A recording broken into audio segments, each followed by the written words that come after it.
All right, guys, we are on Job 10. Job is continuing his speech, his response to Bildad in chapter 8. Chapter 9, there is no mediator. He is continuing his response. I would plead with God. My soul loathes my life. I will give free course to my complaint. I will speak in the bitterness of my soul. I will say to God, do not condemn me. Show me why you contend with me. Notice in all of these, he has never condemned God. He's never blamed God. Notice this. Verse 3, does it seem good to you that you should oppress? That you should despise the work of your hands and smile on the counsel of the wicked? He's not accusing him here, he's asking him. Do you have eyes of flesh, or do you see as man sees? Are your days like the days of a mortal man? Are your years like the days of a mighty man? That you should seek for my iniquity and search out my sin? Although you know that I am not wicked. Confirmation. Confirmation of what God said in chapter 1. Although you know that I am not wicked, and there is no one who can deliver from your hand. Hello. We heard that in the New Testament, didn't we? In fact, we talked about that yesterday morning. Your hands have made me and fashioned me. An intricate unity. Yet you would destroy me? Remember, I pray, that you have made me like clay.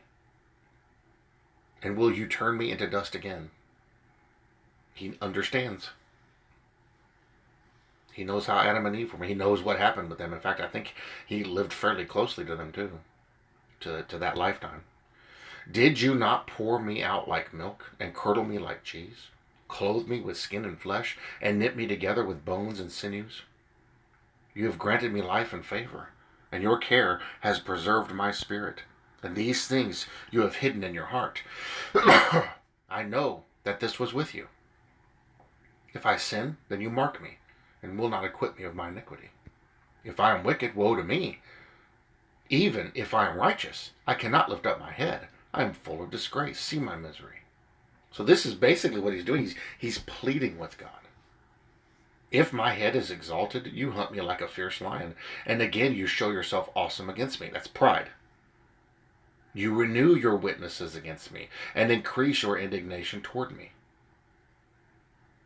Changes and war are ever with me. He's talking about normal life. Changes and war are ever with me. He's constantly warring with himself, with others. Changes in the world. He can't find any consistency. I can really relate to that, actually. Because that was one of the big things that attracted me to the Lord, was consistency. Verse 18, why then have you brought me out of the womb? Oh, that I had perished, and no eye had seen me. I would have been as though I had not been. I would have been carried from the womb to the grave. Are not my days few? Cease, leave me alone, that I may take a little comfort, before I go to the place from which I shall not return, to the land of darkness and the shadow of death, a land as dark as darkness itself, as the shadow of death without any order, where even the light is like darkness. He knows about hell. Job is very wise. Job knows a lot of things. Now, Job is making a mistake. And this is because Job does not see things from the perspective of God. He only sees them from his perspective. So he can't be blamed because he only sees from his angle. He only sees things from what's going on right there. And then he's having to deal with his friends now too. But notice he never blames God.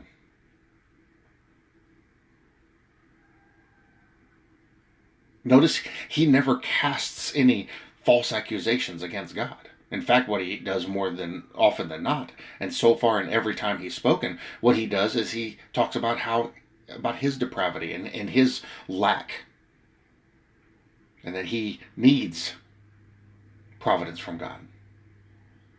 Very interesting, because most people in this case would start to ask God why. Or why? What did I do wrong? Why have you done this?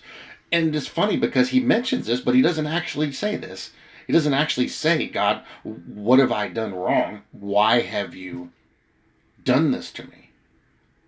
He does it, he rewords it so it's not him actually accusing or laying some kind of blame onto God as to what's going on with him.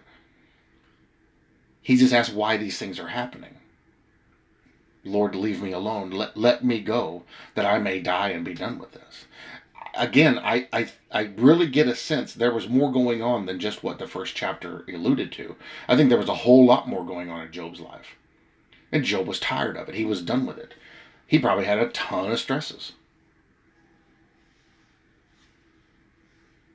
He had been dealing with all kinds of issues. I mean, this may have been his entire life may have been this way. Just because you're rich doesn't mean everything's fine. In fact, being rich can cause a lot of problems.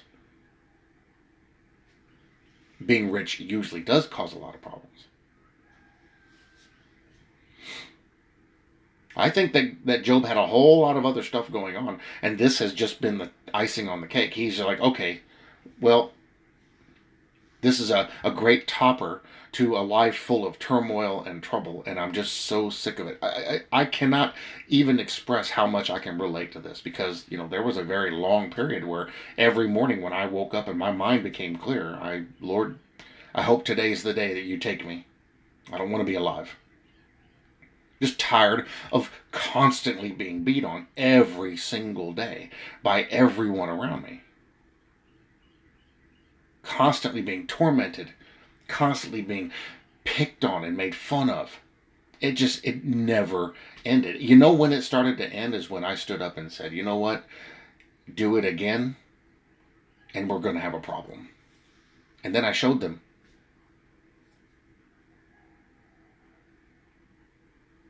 I finally got sick of it, and when they tapped me, I shoved them. So I'm not having this anymore. I'm tired of this.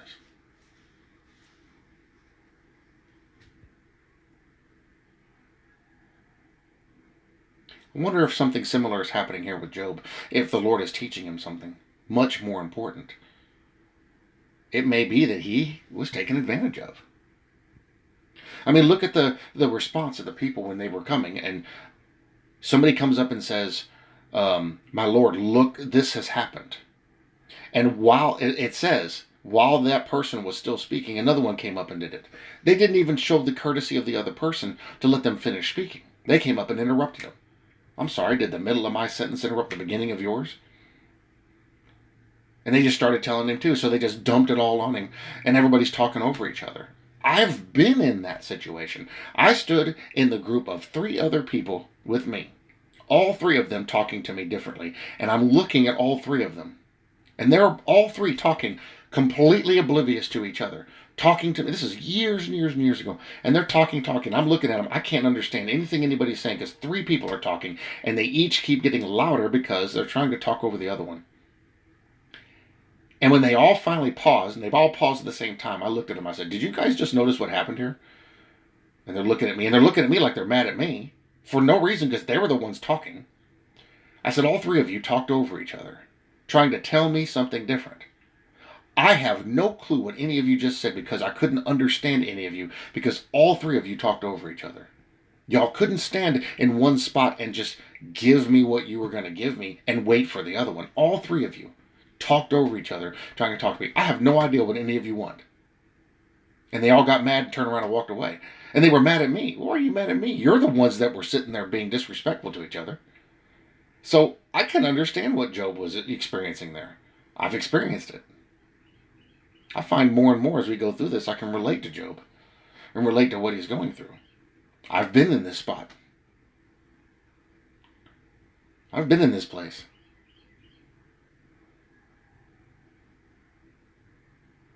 I've stood right here in the same realm, same understanding, same feelings. I get it. And when you stand up for yourself, they do not like it. Job's friends are giving him grief here. And he's standing up for himself. And I imagine they don't like it. And we'll find out the further we go in this book. But when I did that, everybody that was using me and abusing me and manipulating me, they hate me for it. Well, I don't care if you hate me. This is not a fashion show. This is not a popularity contest. This is real life. You don't like me? Not my problem. And people make it out like I'm not being very loving, back in especially 2019 and 2020, where you're not being very loving. I don't care what you think. I'm not interested in your opinion or what you think is real or not. You're not living my life. You're not dealing with what I'm dealing with. You're not putting up with what I'm putting up with. So you go back over into your little living room and you go deal with your issues. And I'm going to deal with mine. And I'm going to deal with them in the way that's been given to me to deal with them. And then they don't like that. Well, you don't have to be a jerk about it. Yes, I do. Because that's all you understand. You want to inflict your self-will, your ideals, your truths that you think are right on me. Because you think you know better how to run my life than I do. I've had doctors do this. And I sit there and look at them. They talk about my weight. Well, if you lost weight, you wouldn't be in so much pain. I was like, I was in more pain than this when I was skinny. And in 10 months, all this came on me. So your theory about my weight causing my problem is completely irrelevant and unfounded. Well, I mean, I'm just saying. It's like, I understand what you're saying. But see, you weren't there. I was. I've been living it. So don't sit there and tell me that you know what the solution to my problem is when you weren't there when the problem started. And this problem didn't exist at that time.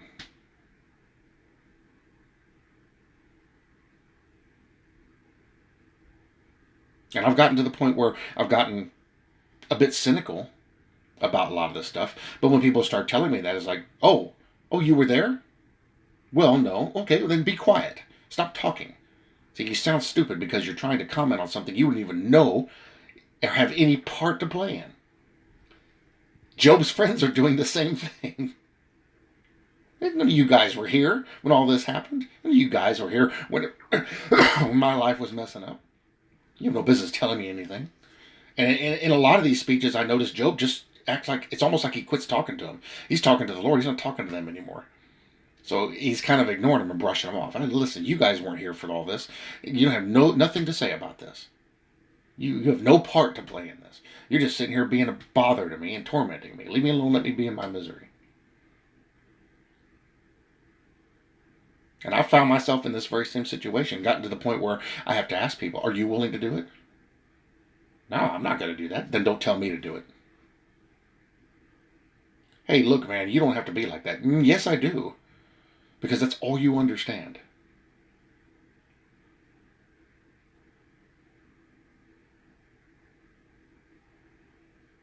Some people, all they understand is you being very brash, very blunt, and very upfront with them. Sometimes you have to be a jerk. A lot of the men in the Bible were jerks. They stood their ground and stated their case. This is how things are. Don't like it? Not my problem. I'm not the one that's going to suffer. You are.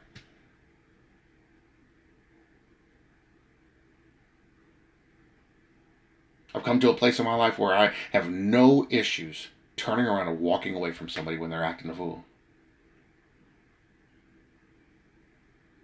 I don't like it, but I know that's the only response. That's the only answer. Because if you don't, they're not going to get it. They will not understand. Because they don't want to. They don't have the capacity to. They're not saved. If these men were saved, if these men believed in God, these men were like Job, they wouldn't be talking like this to him. And so he is responding accordingly. And I love it. He's standing his ground on what he knows is true. He's not letting them influence him. Incredible. Incredible to find so much more of the Bible become so much more applicable to this life and to now in our time in history. This Bible is, I believe, even more accurate now than it's ever been. Again, he's talking across time to us. How many of us can relate to this, even in some small way? What does it do? It confirms what we've already learned. And this should give you more confidence. This should actually, if it does confirm a lot of things already happening in your life, this should give you more confidence in standing up for what's right, standing up for the truth. Well, you're not being very loving. Really? So it's love to not tell somebody the truth. Is that what you're saying? No, that's what it sounds like. No, it's just the way you're saying it. Well, there is no good way to say it. You're going to hell. There's nothing nice about that. There's no nice way to say that. You're going to be destroyed forever, eternity. There's nothing nice about that. And there was a famous movie line. I forget what movie it was. They were telling them something about some stuff that was going to happen, and it was one of the Expendables movies. And one of the guys was like, "Well, I don't really like that." And the dude turns around, looks at him, and goes, "I think it was Jesse Couture." And he turns around, and he says, "What's there to like?"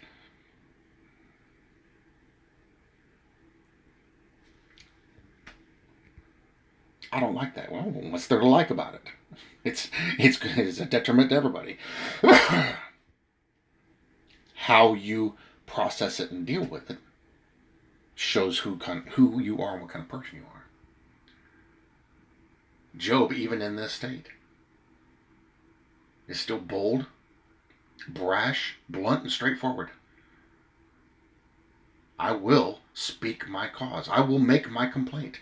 He says in the first verse, I will give free course to my complaint. I will speak in the bitterness of my soul. You guys want to sit there and tell me I should repent? Well, here's what I'm going to do instead. They're doing exactly the same thing that the people in my life have done.